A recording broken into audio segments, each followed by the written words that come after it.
Hello and welcome to the Voice of E. This is Elliott Miller and I am at C2E2 and I am talking to the gentlemen, or some of the gentlemen, from the Thrilling Adventure Hour, including. See, the nice thing about mine is I can make mistakes. Oh, we can make no mistakes and then I ever. leave them. Will they edit? Oh yes, I've never heard you guys make any mistakes. No, none at all. He will pull us right off the stage like Sandman style. Ben Blacker. Hello. Hal Lublin. Lublin. Close enough. It's Al Lubin. Al Lubin. And Mark Gagliardi. Yes. Excellent. And gentlemen, I was wondering if you could just, first to start off, tell me what you do on the show. I mean, I know what you do, but maybe they don't. Should we tell or that what guy the show is? might. You probably Do they should. know? Well, We just assume if they're everybody true fans, knows the show. if they're watching this, they probably have some idea. But I guess we should start from the beginning. So go ahead. Hi, my name is Ben Blacker. I'm the co-creator of the Thrilling Adventure Hour, which is a stage program in the style of old-time radio. It's also a podcast on the Nerdist Network every week. It is every week. It's like a Prairie Home Companion, but in on the joke. Ouch. And how? That was the nicest review we ever got, was from someone who called it that. I am Hal Lublin. I do all the narration for the Thrilling Adventure Hour. I also play Gummy and Filth Fathom and the Trick Clock and a variety of other small characters that pop in and out of the different universes. There are no small characters. Only small actors. I'm Like the small Danny actor Strong. in many stories. Oh, Too soon. too soon. My name's Mark Gagliardi, and I play Croach the Tracker in the Thrilling Adventure Hour, and specifically in Sparks Nevada, Marshall on Mars, and assorted other characters. Carlisle Ravencastle, Dark Husband to the Midnight, Breakout characters. having maybe my favorite name of any of the characters that I've gotten to play. I just heard the first Carlisle Ravencastle episode yesterday. That character is silly. That you guys It made. was excellent. But can I have a little Croach? Bagropa, what is it that you desire to hear from me? Be warned, you will be under onus to me. Oh my goodness. Wait, you're from Mars, right? I am from Galut Proct Aw, which you designate Mars. Mars. Yes, it's Mars. Elliot, can we not do this here? Right. Oh, sorry. Okay. Well, hey, guess what? I What is have it? some questions that no one will be able to see me look at. Okay. So that because I got it down here. Yeah. So that should be entertaining. Show Now wait, business. I just found out yesterday that you guys are part of Nerdist now. When did that happen? We started podcasting about 3 years ago, I think, something like that, 3 or 4 years ago, and we joined the Nerdist Network after maybe 3 months of podcasting on our own. So we've been with them for 3-4 years. But now you guys have been around for like 9 years now, We've isn't been it? doing the show itself for 9 years. It was a long done? time. I'm I'm finally done. finished. Yeah, I think this is it. I think you're seeing the last gasp of the Thrilling Adventure Hour. No, it's only getting bigger. It's weird. It took 9 years, Yeah. but everything in the last 2 years really is just sort of started to explode, which is really fun. Well, I think we were talking earlier, and I think we all kind of spent the first 5 years getting the show right. And then we started bringing it to the public. We did it for 5 years in a small supper club, and we had a loyal audience of 100 people, 200 people every month. But then when we moved to a bigger venue and started podcasting, we started finding these fans all over the world. And now it's kind of taken on a life of its own. Now, do you film basically like one show a month? We stage one show. Stage one show a month, at and then you Largo, split it yes. up Then into we different divide it podcasts? into, Now, three where, pieces. where's that at? It's in LA. It is monthly in Los Angeles at Largo at the Coronet. We're also doing a lot of touring shows these days, Elliot. For example, tomorrow night, Yeah. Tomorrow night. Did everybody get this? April Tomorrow night. 26th. Saturday. Here, My birthday. So Mark's you have to birthday. come. At the Reskin Theater at DePaul, we're doing our first Chicago show. Yeah, which ever. is really exciting. And then next month we'll be in New York at Town Hall for a big show on May 10th. You can find out all about it at thrillingadventurehour.com. That's thrillingadventurehour.com. Check out the lineups to these shows. You'll want to come. Yeah. Now, some of you guys have a little background in Chicago, don't you? I do. I have background in Chicago. Actually, we just left this morning. We went and spoke at my college. I went to DePaul to the theater school, which is also, maybe not coincidentally, the place where tomorrow night we are performing our show. It's a big homecoming. It's kind of a big homecoming, yeah. And in our show we have guys that when I lived in Chicago, I was a fan of these guys at Second City, and now we're getting to play with them.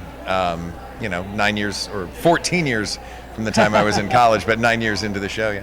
It's cool full circle. Now, there are some special guest stars that are going to be there tomorrow night too, right? Like, Oh yeah. Hell, like who? Oh geez. Do you like Psych? Of course you do. Timothy Amundsen. Do you Deadwood. like I like Supernatural? Deadwood. You like Deadwood too, the most, but more Psych. Yeah. Do you like Supernatural? Of yes. course you do. Richard Spade Jr. are going to be joining us. Loki, excellent, the trickster. Yeah, Mystery Loki. Science Theater 3000. I You like love that? Mystery Science Theater 3000. I love MST3K. How do you like Bill Corbett? How do you like Kevin Murphy? They're both going to be here. most. Yeah, bam. And what about Boy Meets World? You know who I melt for? Who I melt for from Boy Tell Meets me World? who is that little Ryder Strong is adorable. Well, he's all grown up. What? And become a rugged man who's Get outta joining here. us here in Chicago. that can't be true. What about Molly Quinn from Castle? Wait a minute. Who is not a big fan? Didn't she Alexis play from Super- Castle? Yeah, Alexis from Castle. Didn't she play Supergirl one time? Yeah, She did and she play was Supergirl in a movie. She'll be here. Yeah. A motion picture. Guys, Legend of Korra, am I right? I love me wrong. some Legend of Korra. Well, Right. what about Janet Varney? Nickelodeon. What if she joined us? Janet Varney. Janet Would that Varney be wouldn't. okay? She wouldn't do the show. Would it She's be too okay? big. She's too big. gonna She do wouldn't the do the show. No, she's not. doing the show. Why are you ruining us by telling us things that won't happen? I'm telling you things that will happen. You know what? Really? And if you come, I'm gonna come to the show. Yeah, I why will don't you come too. tomorrow night? There may still be tickets available. Yeah. We're not sold out yet. No. Close. Get Tomorrow it. night at 8 o'clock. Yeah. Yeah. Go to the ticketing link, thrillingadventurehour.com. Or Or, adventure, no. Don't go to the thrillingadventurehour.com. gentlemen, I write That's the deep words. Do you need to write something down and hand it to us to read out loud? This is my second interview today, so I'm exhausted. Oh, It's getting worse. You're Benjamin Buttoning. I am. Oh God. Oh, he's turning into a giant baby. Uh-huh. Oh. And once again, we get sloppy seconds. Yeah, Story of my life. absolutely. Oh, pretend I'm not, talking amongst yourselves for a moment. But they're all great actors. They've all done the show before. They're really, really fun to play with. They get to do. You'll get to see them do things that they don't normally do, which is part of the fun for any guest actor who comes to work with us. Is they get to play outside of what they would normally be cast in, and they're brilliant and really solid human beings. So we're really excited to have them. That's cool. I mean, you guys recently did a show with Nathan Fillion, right? Yeah, he's been doing our show He's for done a it few several years now. times. Yeah. Yeah. Yeah. Nice. Really? Nice. Wait, now that guy, as far as like getting people to do things they don't normally do, though, Nathan has come and done the show for us maybe at least a dozen Yeah. times. Easily.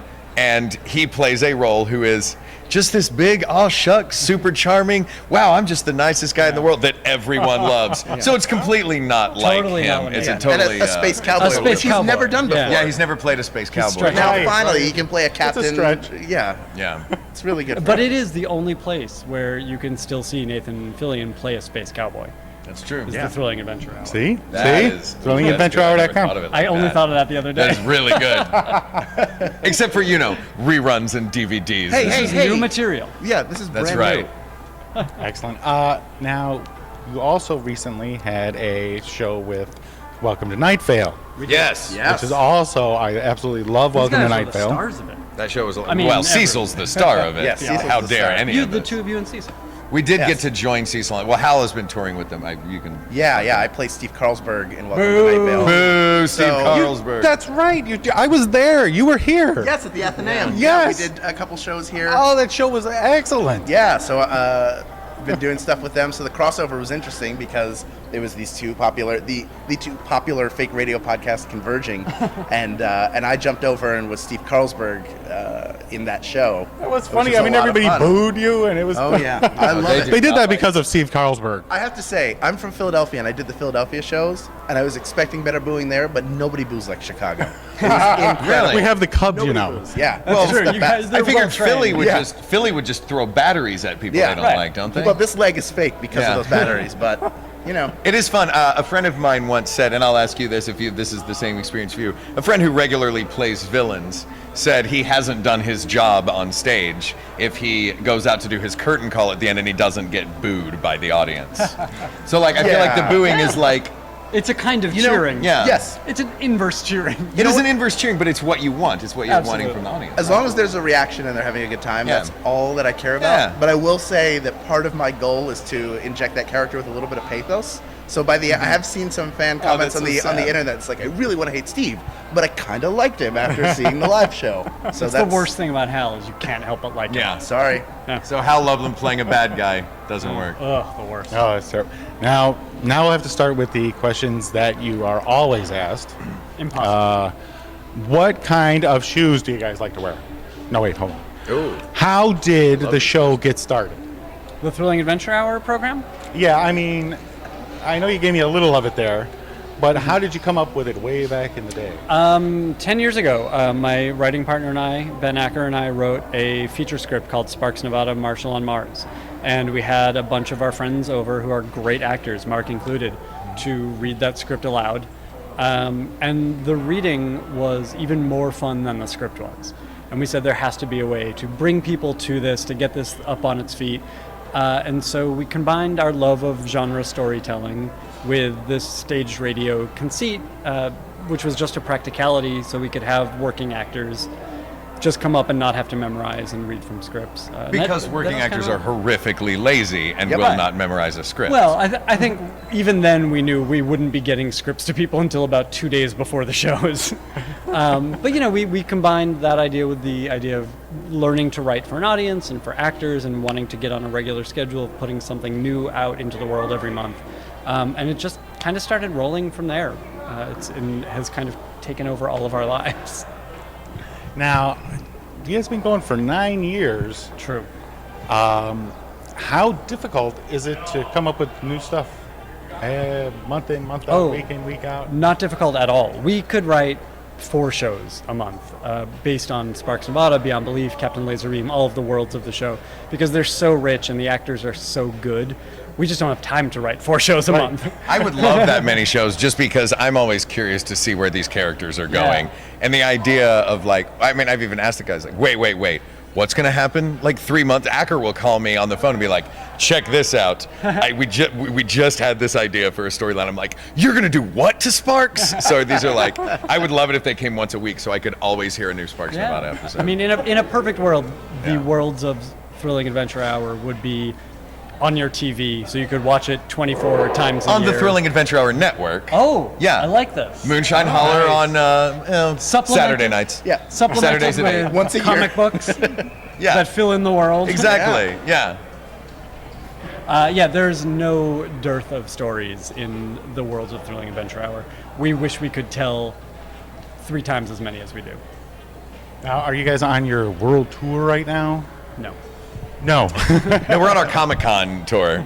Yeah, we kind of are. Yeah, We're hitting a bunch of cons this year because we did San Diego and New York last year, and they were so much fun that we thought, let's go to Seattle and Chicago and back to New York. We're hitting all these cons, and it's this is where our audience is. And I loved it. I'd never been to one before we Yeah, were. me either. We started with a very small one in Los Angeles. It was Long Beach Comic Con. right. No, Stan we Lee's did Kamikaze. No, we did Long Beach as well, though. We went there. That was after. Was that after? Yeah. They're 2 very small. Stan Lee's Kamikaze was just sort of starting. Long Beach was really small, and then we Still were like, smaller, yeah. "Oh, these are fun. We should do more of Yeah. these." And then it was like, boom, San Diego was it kind of just everything from there. We were like, "Oh, this is amazing." Then we went to Seattle, and the Seattle trip was just it was so beautifully crafted too. Danielle took great care of us. She's like, here's where you're going and when, and do this and this, and we're like, great, all this stuff. We're going to see things, we're talking to people, we're meeting, we're doing interviews and panels, and it was just an absolute blast. So we're just going to keep doing it. The other thing is, when we did our first panel at Kamikaze was when Ben announced the Kickstarter. So then we didn't have a graphic novel at that point. We didn't have a web series. We didn't have a concert film. Now the graphic novel's been out for almost a year. And is Eisner nominated? Oh, the Eisner nominated. I didn't know this. graphic novel Is it for really? Best Oh, Anthology. that's right. the That just came Tonys out. of comic books. Yeah. Oh, thank you for putting it in my welcome. theater nerd That's all right. terms. Can you tell me a little about the graphic novel? Sure. Sure. It's 10 different worlds of the Thrilling Adventure Hour, each done by a different artist. The book is written, of course, by Acker and Blacker. It is fantastic. They're all different stories. Like you read one segment, then into the next, which is completely different, then another that's completely different. They all have. I think the connective tissue is their voice as writers, but still, they all have They're all completely different worlds, and the book is beautiful. It was And published by yeah. Archaea last year, and is available now through Amazon and through Archaea. And it was funded fully by the Kickstarter campaign, which put the pressure on Acker and me. You know, we really wanted to make it a worthwhile endeavor, and we could not be more proud of the book. The artist did a phenomenal job. The printers did a beautiful job. Like, it's just a gorgeous book. So we hope people will check it out. And it's And Archaea's available here. here. Archaea's Yeah, we have it here at the con. they did We an have it at our amazing booth. thing. Our artists, $11.98. $11.98 is our booth. Yeah, come $11.98. by and pick up the book and T-shirts and stuff. But one thing, first of all, in the graphic novel, I love that all of the artwork is different. It's a different artist for each of the 10 stories. So vastly different styles. Even when characters will cross over between them, you're seeing a totally different version. Yes, there are a few different Oh, ones yeah. in the Yeah. Sparks Nevada world. But And the And Captain Laserbeam. That's right. But another thing that I really love about the graphic novel, I'd never really noticed anything like this before, but I'm so used to Well, you just learned to specifically. read. I did just learn to read. Pictures. The way that only. these guys write and the timing like between the actors and the and Akron Blacker in the show, there's such a specific tone of the timing that whoever is doing the lettering, it's not the lettering. Whoever figures out where the bubbles go in the It's is the that the artists, lettering? yeah. They somehow managed to do a brilliant job of timing, where it's like line, bottom of the panel, tiny line. Yep. Like, you know, they got the comic timing just right. And something as simple as And that where to is- put speech bubbles in a comic book is brilliant. That is, you know, in part it was in our scripts, but it's also, we've said working with the artists on the comic is like collaborating with the actors on the show. You know, they bring their own stuff to it. You know, they have the comic timing, or they have a specific point of view. Whatever it is, it's a very similar kind of collaboration. Yeah, the sensibility is really like they pick the right people for each segment, really, yeah. including Phil Fathom, is a character I play that's his first solo adventure, Yeah. and it's That was his I, first. when I read it, I was like, this is amazing, and it actually helps now when I do it on stage. I think about that. Jeff Stokely, I believe. Jeff Stokely, who yeah. killed it. Yeah. Fantastic. They really all did. All the artists did a great job. Nice, We're nice. proud of the book. What made you decide to go with the Kickstarter? We don't have any money. That's a good reason. Famously Or a so- studio backing us. Right. Yeah, I mean, that's the thing of Thrilling Adventure Hour. It is DIY. It is 100% grassroots, and we wanted to do a comic book. We've always known this was part of what Thrilling could be, and we wanted to do this behind-the-scenes web series, and we wanted to do a concert film, but we didn't want to have a studio, or we didn't want to have a big production company telling us no, or you must do these other things. So Kickstarter was the best way to do it, and the fans, man, they came out in force. Yeah. And it's Well, I think- it's a great way for you to every medium that we move into is a new time we have to prove ourselves. Yeah. And no matter how popular a podcast you have, no matter how popular your stage show is, there's still, especially a couple of years ago, we had to prove there'd be an audience for this, and they came out in massive force and gave us everything that we could have wanted in terms of getting the projects done. In fact, we reshuffled some of the stretch goals, which I think was Yep. the first time ever That's that right. a Kickstarter had done that based on fan Is it feedback. really? Yeah. Yeah. So- we were planning something else, but fans really wanted this concert film. We're like, great, let's do the concert film. We really want to do it too, so we moved it up and got to do it. We shot it last year. That's not We can't distracting use at all. ideas. You don't have the rights to Yeah. that. Yeah. Thanks, Ray Parker Jr. He'll come after you. Yeah. He will. Afraid of no loss. He's been watching me. I know it. Bye. Ridiculous. So anyway, Thank God we got rid of Ben, right? I don't know what to say now. Ben, you're in the way of the camera. this way. Oh, Right here. I think I have reached the end of my questions. What? You know I think everything you there is told about the show me now. That's everything. We really have told you absolutely everything. Wait, can you give me a good story from an episode, a good humorous story from some episode that you've done? How can? We're doing the Beyond Belief Valentine's Day episode, the first one, where the spooky Last year. narrator that I play, it was last year, was revealed to be a will-o'-the-wisp, but it involved a lot of me being on stage and then moving on and off. So Paul and Paget have their backs turned to the audience. I'm doing a bit of announcing at the front mic, and then I sidle off like this, keeping eye contact with the audience. And as soon as I clear their line of vision, I hear Paget go. That's the only time I've gotten both of them to break. And that was a lot of fun. That's my There you go. moment of pride for me. You broke just the other night. Oh, I One did. of my favorite breaks I've Oh. ever because seen. of Kikowski. Yeah, because Craig Kikowski just improvised a line. People will hear this in the podcast, but you can Yeah, say they it will without. hear it in the podcast. And it was based on. So okay, there's a scene where I come in whistling. We've all been sort of taken over by a snake oil salesman. I come in whistling. Molly comes in whistling. Humming. Humming. Well, She can't she was whistle. supposed to come Supposed in to come in whistling, whistling. and then Craig's supposed to come in with just like, "Hey, I'd be whistling, except I don't know how." Well, I come in and whistle. Molly doesn't know how to whistle, so she comes in humming. Craig comes in with, "Oh, I'd have been whistling or humming, but I don't know how." So he had to kind of call an audible on the script, but then he just kept talking. What was the He said, exact thing? also, I don't know how to snap or roll my R's. Oh, that was it. Both of which are 100% Yeah, true. that was Those it. are That was true the Craig thing. Kikowski facts. I don't know how to snap or roll my R's. Yeah. Which- And it just tickled me, and I just lost it and started laughing on stage. I hate it when I break. To which Jackson immediately went, Mark Evan Jackson went, well, we didn't need to hear everything about you. Yeah. Or something like that. And then all of you lost it, which is Yeah. my favorite thing to see on I stage. really hate breaking. Well, it's unprofessional. I know. I should just go. Yeah, you understand tomorrow's your last show. Oh, The farewell tour. I'll be Come see it. downstairs. Come see it, Chicago. That's it. Come see it. Thrillingadventure.com. Thrill. Oh my God, Elliott. Am I close? The end. Thrillingadventurehour.com. It's Oh, the it's the name whole of the thing? show. I thought that you might have Plus truncated .com. it. Thrillingadventurehour.com. Don't put the word Don't plus put the word plus. Just thrillingadventurehour.com. .com. And Slash- we spell adventure the classy way, where it's R-E, not E-R. Just so you Yeah. know. Yeah. Yeah. The only right way to spell You things. just confused everyone. Hey, we'll see you tomorrow, Chicago. Okay, thank you.